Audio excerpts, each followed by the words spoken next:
আসসালামু আলাইকুম। আমন্ত্রণ এমএস বাংলা নিউজে। সুপ্রিয় দর্শক, সরকারি এবং বেসরকারিভাবে হজযাত্রার খরচ কমানো হয়েছে। হজযাত্রীদের দেওয়া হচ্ছে প্রশিক্ষণ। আগামী দিনে নাম রেজিস্ট্রেশন করা আরও সহজ হবে। হজ প্যাকেজের খরচ কমানো হয়েছে বাংলাদেশে। তারপরেও যত সংখ্যক বাংলাদেশি হজ করতে যাওয়ার জন্য চুক্তি হয়, সেই কোটা পূরণ হয়নি। চলতি বছর 1,27,198 জন বাংলাদেশি হজ পালনের সুযোগ পান, কিন্তু সেই সংখ্যার মানুষ রেজিস্ট্রেশন করেননি। আরেকদিকে হজ করতে গিয়ে যাতে কোনো রকম সমস্যায় বাংলাদেশের বাসিন্দাদের পড়তে না হয়, সেদিকে নজর দেওয়া হচ্ছে। তাদের জন্য একটি প্রশিক্ষণের ব্যবস্থাও করা হয়েছে। তো দর্শক, কত টাকা কমানো হয়েছে বিস্তারিত আলোচনা করছি। ভিডিওটি শেষ পর্যন্ত দেখুন। ভালো লাগলে একটি লাইক দিন, চ্যানেলটি সাবস্ক্রাইব করুন। আগে থেকে সাবস্ক্রাইব করলে অসংখ্য ধন্যবাদ। প্রতি বছর বাংলাদেশ থেকে বিপুল সংখ্যক ধর্মপ্রাণ মুসলমান পবিত্র হজ পালনের উদ্দেশ্যে সৌদি আরবে যান।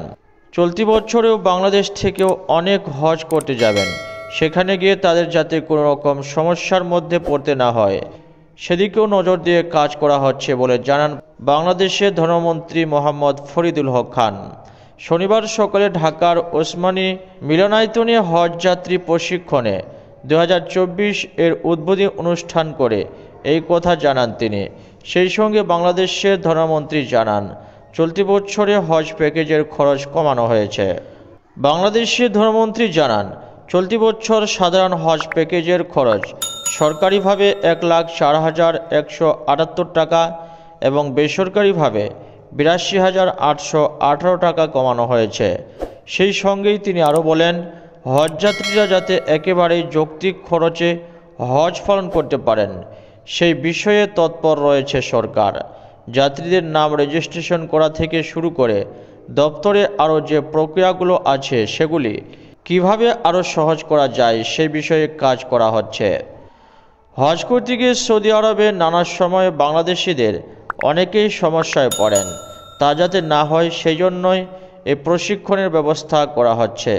ওই প্রশিক্ষণে হজের নিয়ম, হজ ক্যাম্পে, বিমানবন্দরে, সৌদি আরবে হজের সময় করণীয় ও সার্বিক ব্যবস্থা নিয়ে হজযাত্রীদের হাতে কলমে বুঝিয়ে দেওয়া হচ্ছে। এই প্রশিক্ষণের মাধ্যমে হজযাত্রীদের সব ধরনের দায়িত্ব ও সুবিধা অসুবিধা সম্পর্কে ধারণা দেওয়া হয় বলেও জানান আধিকারিকরা। সেখানে সবাই যাতে যথাযথ নিয়ম মেনে চলে, সেটাও বলা হয়। বাংলাদেশের ধর্মমন্ত্রী বলেন, কেউ চায় না হজযাত্রী কষ্ট পাক।